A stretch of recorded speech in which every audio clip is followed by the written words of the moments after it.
Assalamualaikum warahmatullahi wabarakatuh. Selamat pagi, rekan-rekan. Melanjutkan dari part 1 mengenai Shailit.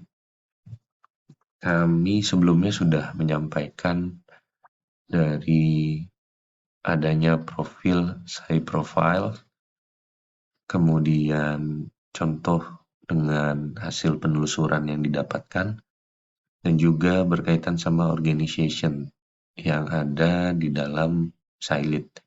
Kemudian di Shailit juga yang notabene menggunakan metadata dari Crossref untuk supply dari metadata yang digunakan, menyediakan beberapa fitur lain.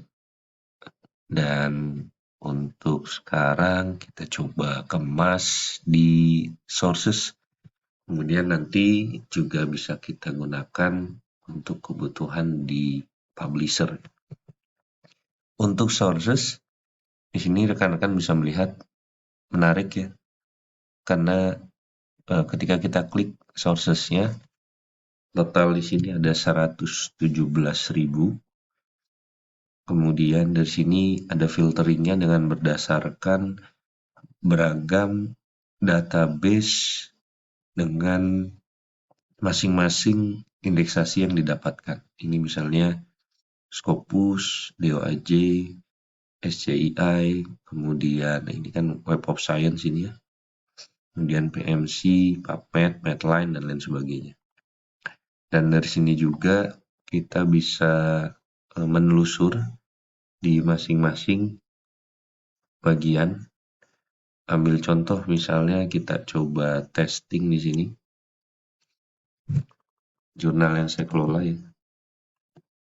Profesi Medika.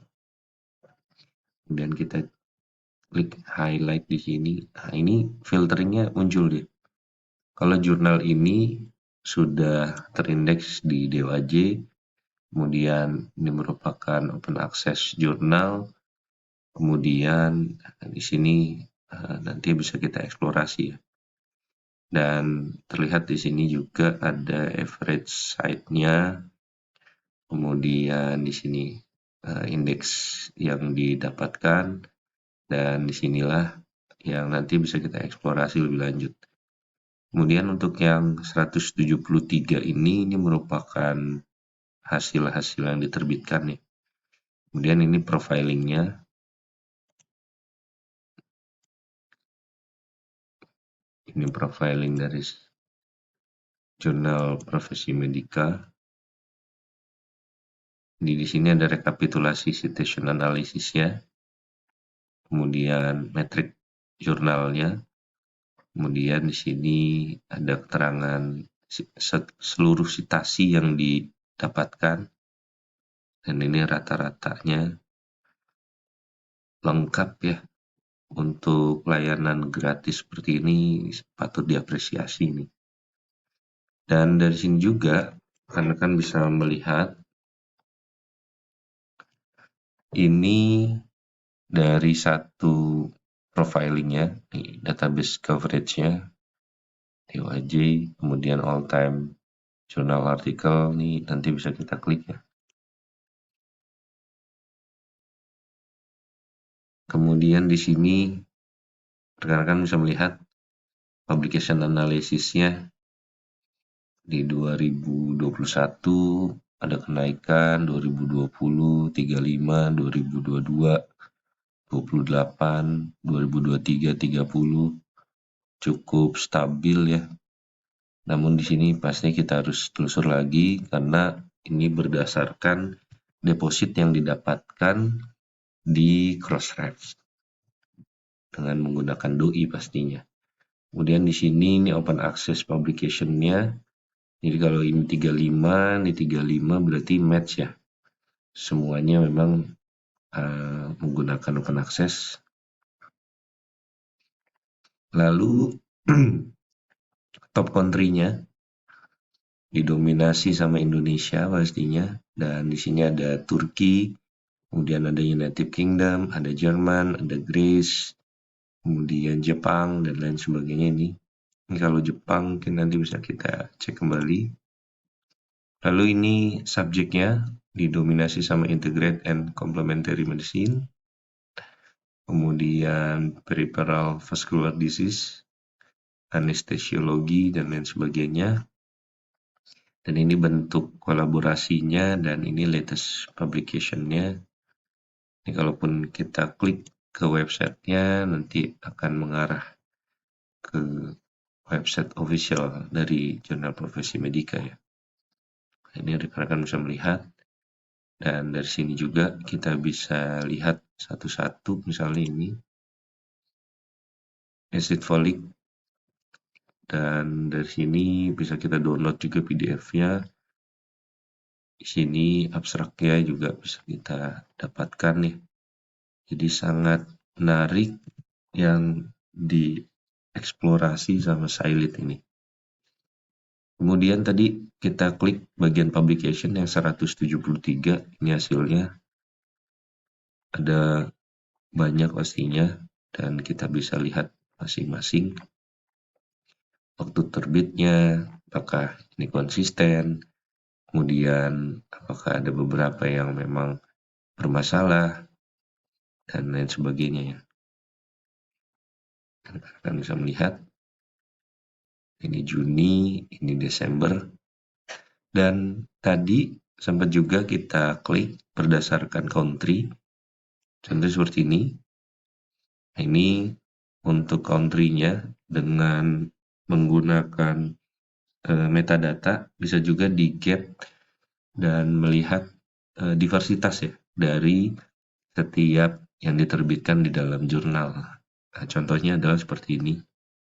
Jadi Mr. Shingo Fujio ini merupakan dari Kagoshima University dan cocok seperti apa yang tadi didapatkan di bagian sources ya. Nah, ini. Dan dari sisi ini juga nanti bisa kita lihat lebih lanjut untuk proses site-nya misalnya seperti ini. Dan ada beberapa ya, ada Chicago dan juga ini menggunakan MDPI. Jadi kayak menyiapkan infrastruktur yang sudah tersedia, kemudian nanti bisa digunakan juga sesuai sama kebutuhan dari penerbit yang membuat Sailit ini, yaitu MDPI. Jadi konsep bisnisnya menarik untuk bisa dijalankan. Dan dari sini juga rekan-rekan bisa melihat ketika kita klik tadi ya, doi-nya ini sinkron dan bisa mengarah ke jurnal yang kita kelola. Dan berikutnya, kalau tadi sudah sources, kita ke publisher di sini. Publisher di sini filteringnya, rekan-rekan bisa melihat ada jurnal artikel, open access, dan juga preprint ya. Dan dari sini publishernya misalnya ya, untuk yang tadi Fakultas Kedokteran, nah muncul juga ini. Jadi publisher ini didapatkan dengan memanfaatkan doi kembali, dan ini merupakan disesuaikan sama prefix yang didapatkan ya. Dan ini contoh dari Fakultas Kedokteran Veteran Jakarta. Ada cukup produktif di sini ya. Publication-nya, total publication yang didapatkan, kemudian jurnal yang diterbitkan di sini. Ini ada 3 dengan menggunakan prefix tersebut.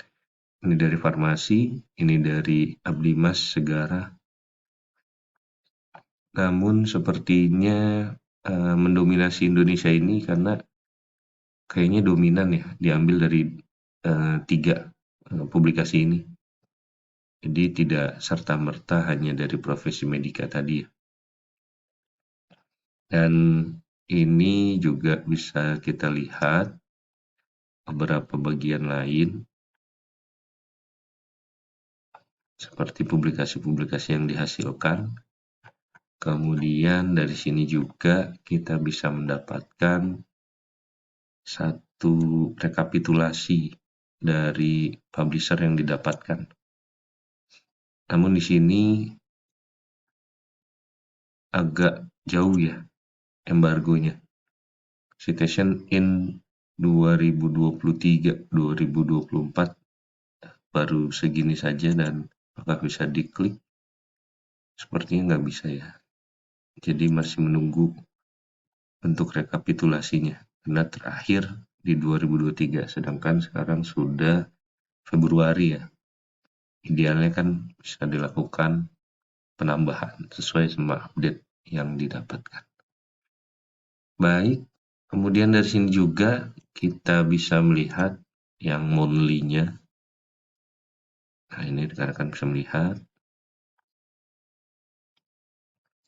Jadi untuk skala layanan gratis ini bisa sekali dimanfaatkan pastinya dengan beragam kelebihan yang disediakan oleh Sailit dan MDPI.